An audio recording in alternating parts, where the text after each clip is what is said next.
Good morning children, అందరికీ శుభోదయం. పిల్లలు, మనం 10th క్లాస్ సెకండ్ లాంగ్వేజ్ విషయానికి వచ్చినట్లయితే మనము ఏ లెసన్ గురించి మనం డిస్కస్ చేసుకున్నాం ఇంతకుముందు? Yes, very good. బకాసురుడి విందు. బకాసురుడి విందు. ఈ బకాసురుడి విందు పాఠ్యాంశం మనం నేర్చుకోవడం కొద్దిగా జరిగింది. ఈ బకాసురుడి విందు కవి రచయిత్రి ఎవరు? పోల్కంపల్లి శాంతాదేవి. పోల్కంపల్లి శాంతాదేవి గారు. పోల్కంపల్లి శాంతాదేవి మనం ఒకసారి చెప్పినటువంటి దాని గురించి జస్ట్ 5 minutes రీకాల్ చేసుకున్నట్లయితే, రివిజన్ చేసుకున్నట్లయితే 1942లో 1942వ సంవత్సరంలో పోల్కంపల్లి శాంతాదేవి గారు జన్మించడం అంటూ జరిగింది. ఎక్కడ? వనపర్తి జిల్లాలో. వనపర్తిలోనే జన్మించడం జరిగింది. ఈమె 75 కథలు అలాగే ఇంకా 62 నవలలు కూడా రచించడం అంటూ జరిగిందని మనం చెప్పుకున్నాము.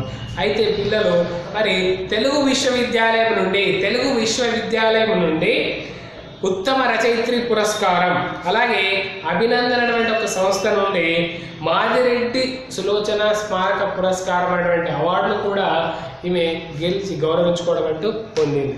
అలాగే ఇంకోటి శ్రీ చైతన్య స్రవంతి అనేటువంటి పేరును స్థాపించి, అది ఎవరి కోసము?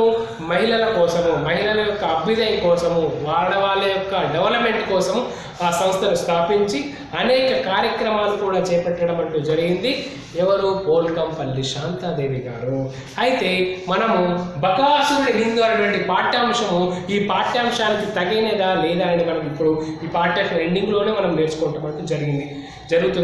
ఇప్పుడు ఎక్కడి వరకు చెప్తున్నాం? ఇక్కడ ఒక లీల అనేటువంటి ఒక మధ్యతరగతి అమ్మాయి పెళ్లి చూపులు జరిగాయి. ఒక రోజు పెళ్లి చూపులు జరిగాయి. అయితే వాళ్ళ యొక్క నాన్నగారు తండ్రి ఆదినారాయణరావు గారు ఆతృతతో ఉన్నారు. వాళ్ళ యొక్క తల్లి కూడా సుశీల కూడా ఎంతో ఆతృతగానే ఉంది పెళ్లి సంబంధం సెట్ అవ్వాలని. పెళ్లి కొడుకు కూడా ఎలాంటి రుమ్మో మాటలు లేకుండా అమ్మాయి ఎత్తుపల్ల మీద కామెంట్ చేశాడు. అయినా కూడా అమ్మాయి బాగుందని చెప్పాడు. ఎస్, వాళ్ళు పెద్దవాళ్ళు వరకట్నం గురించి మాట్లాడుకుంటే మౌనంగా ఉండడం అంటూ జరిగింది. కానీ లీలకు పెళ్లి సంబంధం అసలు ఇష్టం లేదు. ఎందుకంటే ఆమె ట్రైనింగ్ పొంది ఉద్యోగం కూడా సంపాదిస్తుంది. అలాగే పెళ్లి కొడుకు వరుడు కూడా ఉద్యోగం ఉన్నవాడు, ఆయనకు కూడా స్థిరాస్తి ఉంది, మంచి పొలాలు కూడా ఉండడం అంటూ జరిగినాయి. అయితే ఇక్కడ మనం చూడండి పిల్లలు, వరకట్నం 10,000 అని, ఉంగరము, జట్రా, ఇంకా మిగతా అన్నీ కూడా, అంటే ఆస్తులు ఇంకా కొన్ని ఉంగరం కానీ వివిధ లాంఛనాలతో ఇవ్వాలని అయింది. అయితే ఇక్కడ వరకు అయింది. మళ్ళీ తర్వాత ఇంకా ఏమైంది? సుశీలమ్మ కంటనీరు పెట్టుకొని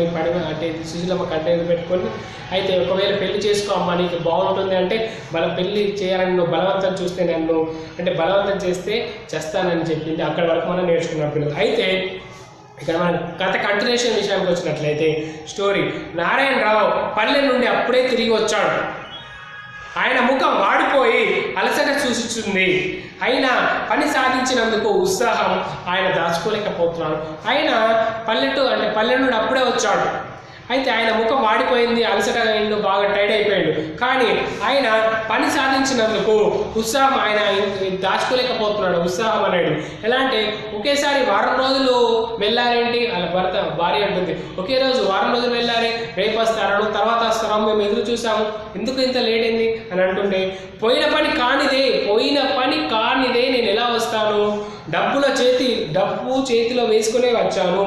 మనం ఇదో అని అనుకుంటే, లేట్ చేస్తే సంబంధం కాస్త చేజారిపోతే వాళ్ళు ఏమంటున్నారు? ఆమె మామూలుగా బయటకు వెళ్ళి పల్లెటూరు నుంచి చాలా రోజుల తర్వాత వచ్చాడు కనుక భర్తకు స్నానానికి నీళ్లు తోడుస్తూ ఏమన్నది? ఇల్లు అలకగానే పండుగ కాదు, ఇల్లు అలకగానే పండుగ కాదు లేంటి అంటూ ఆయన ముఖం ముడుచుకొని భర్తకు స్నానానికి నీళ్లు తోడబోతూ, అయితే ఇవాళ ఎక్కడో మీకు ఉత్తరం వచ్చింది, అల్మారాలో ఉంచాను చూడండి అన్నది. అల్మారాలో ఉంచాను చూడండి అని అన్నది ఆమె. నారాయణరావు అల్మారా తెరిచాడు, కవరు తీసుకున్నాడు. వస్తామని ఇంకా రాలేదేమిటని రాశారేమో. ఒకేసారి కట్నం డబ్బు తీసుకువెళ్ళి వాళ్ళ చేతిలో పెట్టి ఏకంగా పెళ్లి ముహూర్తం పెట్టుకురావాలి అన్నాడు. కవర్ చించాడు, ఉత్తరం బయటకు తీశాడు. శ్రీ సుధాకర్ రావు గారికి నమస్కారం. నా ఎత్తుపల్ల మీద మీరు కామెంట్ వేసినప్పుడు మీరు కొంచెం సోషల్గా ఉంటారనిపించింది. తర్వాత తెలుపుతామని బెట్టు చేయకుండా, తర్వాత చెప్తాంలే అని బెట్టు చేయకుండా పెళ్లి చూపుల రోజే మీ అభిప్రాయం నేను నచ్చానని చెప్పడం దాన్ని ఇంకా నన్ను బలపరిచింది. కానీ పెద్ద మనుషులు కట్న కానుకోలు మాట్లాడుకుంటున్నప్పుడు మీరు మౌనం వహించడం చూస్తే నా ఊహ తలకిందులైంది. ఎందుకంటే నేను నచ్చానని చెప్పారు, పర్లేదు, నేను ఎత్తుపల్ల గురించి మాట్లాడారు, ఓకే, వెరీ గుడ్, ఫ్రాంక్లీగా ఉంటాడు అనుకున్నాం. కానీ పెద్దవాళ్ళు కట్న కానుకల గురించి మాట్లాడుకునేటప్పుడు మీరు మౌనంగా ఉన్నారు, సైలెంట్గా ఉన్నారు, అది నాకు నచ్చలేదు, నా ఊహ తలకిందులైంది, నేను అనుకున్నాడు తలకిందులైంది ఆవిడ అంటుంది. మీరు చదువుకున్నారు, మీరు ఉద్యోగం చేస్తున్నారు, మీకు వెనుక స్థిరాస్తి ఉంది, మీరెందుకు మీకు కాబోయేటువంటి భార్య కూడా సర్వ లాంఛనాలతో రావాలనుకున్నటువంటి కోరిక. అంటే ఏమంటున్నారంటే పిల్లలు, మీరు చదువుకున్న వాళ్ళు, మీకు బాగా స్థిరాస్తి ఉంది, అంటే తాత ముత్తాతలు సంపాదించేటువంటి ఒక ఆస్తి ఉంది.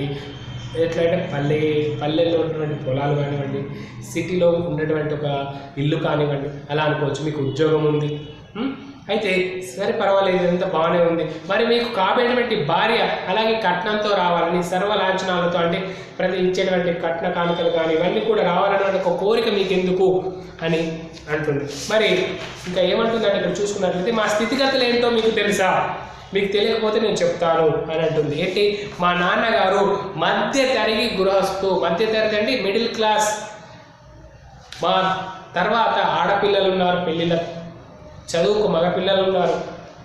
ఏ నెలకు ఆ నెల తల భారం అయ్యేటువంటి ఖర్చుతో సతమతమయ్యేటువంటి సంసారి మా నాన్నగారు అంటుంది. అక్కడ ఏమంటుందంటే పిల్లలు, మా నాన్నగారు ఒక మిడిల్ క్లాస్ ఫ్యామిలీ, నాకు పెళ్ళి అవుతుంది, నా పెళ్ళి తర్వాత మిగతా ఆడపిల్లలు ఉన్నారు, పెళ్ళిళ్ళకు చదువులకు మగపిల్లలు ఉన్నారు, అబ్బాయిలు ఉన్నారు, అమ్మాయిలు ఉన్నారు. మరి వాళ్ళ పెళ్ళిళ్ళకి ఎలా, వాళ్ళకి చదువులకు ఎలా? ఇప్పుడు ఏ మంత్లీ ఆ మంత్లీ ఖర్చుతో నెట్టుకు వచ్చేటువంటి మా ఫ్యామిలీ మిడిల్ క్లాస్ ఫ్యామిలీ. అతని నుండి మీరు 10,000 కట్నం, ఇంకా మిగతా అడిగారు. ఎట్లా అడిగారు? ఎక్కడి నుంచి తెస్తారంత డబ్బు? తిండి గింజలకు ఆధారమైనటువంటి పొలాన్ని అమ్మారు. తిండి గింజలకు ఆధారమైనటువంటి ఒక పొలాన్ని అమ్మారు మా నాన్నగారు. సరే, ఒకదాని పెళ్ళికే ఈ ఆస్తి అమ్మితే మిగతా ఆడపిల్లలు ఉన్నారు, మరి వాళ్ళ యొక్క పిల్లల భవిష్యత్తు ఏంటి? వాళ్ళ అమ్మాయిలే వాళ్ళ యొక్క పిల్లల ఫ్యూచర్ పరిస్థితి ఏంటి? భారతంలో ఒక కథ ఉంది, మహాభారతంలో ఒక కథ ఉంది. ఏంటది? పిల్లలు మీకు ఇక్కడ వరకు అర్థమైంది అనుకుంటా, ఓకేనా పిల్లలు? అయితే బకాసురుడు అనేటువంటి ఒక రాక్షసుడు ఉన్నాడు. బకాసురుడు అనేటువంటి ఒక రాక్షసుడు ఉన్నాడు. వాడు రోజు ఊరి మీద పడి చేతికందిన వాడిని పట్టుకొని కరకర నమిలేస్తుంటే ఊరంతా కూడా బెడలిపోయి వాడితో ఒక ఒప్పందం చేసుకుంది, వాడితో ఒక అగ్రిమెంట్ చేసుకుంది. అంటే ఏంటంటే, ఒక బకాసురుడు అన్నాడు, ఒక రాక్షసుడు ఉన్నాడు పిల్లలు. వాడు రోజు మీద ఊరి మీద పడి, విలేజ్ మీద పడి, ఏది పడితే అది కరకర నమిలేస్తూ, ఎవరి మీద పడితే వాడిని చేతికందిన వాడిని నమిలేస్తూ తినేవాడు. వాళ్ళంతా కూడా భయపడి ఫియర్ అయిపోయి వాటితో ఒక అగ్రిమెంట్ అనుకున్నారు. ఏమని? రోజు కూడా నిత్యం, అంటే రోజు ఎవ్రీడే ఒక బండెడు అన్నం ట్రావెలింగ్, ఒక బండెడు అన్నం, దాంతోపాటు బండికి కట్టిన దున్నలు అంటే యాక్సెస్ బఫెలోస్, అలాగే బండికి కట్టుకొని వెళ్తున్నటువంటి ఒక మనిషి, వాడికి నువ్వు ఆహారం అవుతారు, వాడికి నీకు ఆహారం. విచ్చలవిడిగా ఇక నువ్వు ఇష్టానుసారంగా ఎప్పుడంటే అప్పుడు ఊరి మీద పడద్దు, అది అగ్రిమెంట్. అయితే బకుడు కూడా ఒప్పుకున్నాడు, రాక్షసుడు. బకుడు పేరు రాక్షసుడు. అయితే బకుడు విందు ప్రకారం, ఎవ్రీడే ఏం చేస్తున్నారు వాళ్ళు? ఎవరి పడి మీద వాడి ఊరి మీద పడి చేయడం కంటే ఒకరోజు వంతులో ఒకరు బండెడు అన్నము, బండితో పాటు ఎద్దులతో పాటు వాడి మనిషి, వాడికి ఆహారం అవ్వాలి అన్నారు. అయితే ప్రతిరోజు కూడా అయితే ఎలా ఉంటుందంటే, 5వ వంతు అంటే ఒక బకుడు విందు వచ్చినటువంటి వాళ్ళ యొక్క ఇల్లు అయితే ఒక్కొక్క ఇంటికి వస్తున్నప్పుడు అది వాళ్ళ యొక్క బాధ వర్ణాతీరం. వంతు తగిలినటువంటి ఎవరైతే ఇప్పుడు మీ ఇల్లు అనేటువంటి వచ్చినప్పుడు వారి శోకం వర్ణించడం చాలా కష్టం. శోకం అంటే ఏడుపు, క్రై అనేది ఫుల్ ఏడుపడడం జరుగుతుంది. అలాంటి శోకమే ఇప్పుడు, అలాంటి దుఃఖమే, అలాంటి ఏడుపు, అలాంటి ఇదే ఇప్పుడు ప్రతి ఆడపిల్ల తల్లిదండ్రులు అనుభవిస్తున్నారంటే అతిశయోక్తం కాదు అని అంటున్నాడు ఇక్కడ. అతిశయోక్తం అంటే ఇది కంపల్సరీ, నమ్మశక్యం కానిదటువంటిది. అంటే ఇక్కడ చూడండి, అలాంటి శోకమే ఎప్పుడు కూడా ప్రతి ఆడపిల్ల అనుభవిస్తున్నారు. ఇప్పుడు దేని గురించి? వరకట్నం గురించి. చూడండి పిల్లలు, బండిలో అన్నం, బండికి కట్టిన జీవాలు, బండి తోలిన మనిషి వాడికి ఆహారం అయిపోయినట్టు, బండిలో అన్నం, బండికి కట్టిన జీవాలు బఫెలోస్, బండి తోలిన మనిషి బకుడికి ఆ రాక్షసుడికి ఆహారం అయిపోతున్నట్టు, అలాగే ఒక ఆడపిల్ల పెళ్లి చేసి పంపేటప్పుడు వరకట్నం అనేటువంటి ఈ బడుకి, ఈ బకాసురుడికి, ఈ రాక్షసుడికి ఆహారం అయిపోతున్నారు. ఆడపిల్లను అత్తింటి వారికి పంపేటప్పుడు, అంటే ఆడపిల్లను అత్తవారింటికి పంపి సర్వం కోల్పోతున్నారు అంటూ చెప్తుంది ఇక్కడ. ఆనాడు బకుడి వదకు భీముణ్ణి పంపింది కుంతీదేవి. వరకట్నం అనే ఈ బకుడి సంహారానికి ఇంకా భీముడు పుట్టనే లేదు అంటున్నాడు. అయితే పిల్ల తల్లిదండ్రుల శాపనార్థాలేవి ఈ బంకుని కించెత్ కూడా బాధించలేదు. అంటే వాడు విజయ గర్వంతో వీగిపోతూనే ఉన్నాడు. ఈ బకుడి ఆహారం అయ్యేటువంటి వంతు ప్రతి ఇంటికి వస్తూనే ఉంది అంటున్నది. అయితే స్త్రీకి పురుషుడికి, అంటే స్త్రీకి పురుషుడి అవసరం ఎంత ఉందో పురుషుడి అవసరం కూడా స్త్రీకి అంతే ఉంది. అవునా కదా? స్త్రీకి పురుషుడి తోడు ఎంత అవసరమో అతడికి కూడా ఆమె తోడు అంతే అవసరం. Yes, exactly correct. మరి ఈ తతంగానే అంతటికి కూడా మధ్యతరగతి కుటుంబానికి ప్రతిదానికి కూడా ప్రతి కన్యదాత బలైపోతూనే ఉంది. అయితే వివాహం తంతు ముగిసేసరికి ఇరువైపులా ఎంత మిగులుతుందని ఆలోచించి చూసినట్లయితే, చదువుకుంటే వధువు ఒంటి మీద కొద్దిగా నగలు, పట్టు చీరలు, వరుడి సూటికి బూటు ఉంగరము, కట్నాలు, కానుకలు, పట్టు, అంటే ఇంకా అలాగే అప్పుడప్పుడు వచ్చేటువంటి బంధువులు గిఫ్ట్లు అంతే మిగిలిపోతున్నాయి. అయితే బంధువులు రాకపోతే, భజంత్రీలు మోగకపోతే, వధువు మెడలో పడినటువంటి ఆ 3 మూలు గట్టిగా పడవా, ఆ సంబంధం గట్టిగా నిలవదా అని అంటున్నాడు. ఇక్కడ చూడండి పిల్లలు. అయితే మనం ఇక్కడ చూడాలి ప్రతి ఎస్ కరెక్టే. ఇప్పుడు ఎవరైతే స్త్రీకి పురుషుడు ఎంత అవసరమో, పురుషుడికి అంటే ఎవరికైతే ఆడపిల్ల, ఇప్పుడు ఫర్ ఎగ్జాంపుల్ పెళ్లి చేసుకున్నటువంటి అబ్బాయికి ఎంత అవసరమో పెళ్ళికి, అంటే అలాగే అబ్బాయికి కూడా అంతే అవసరం, ఈక్వల్ అంతే.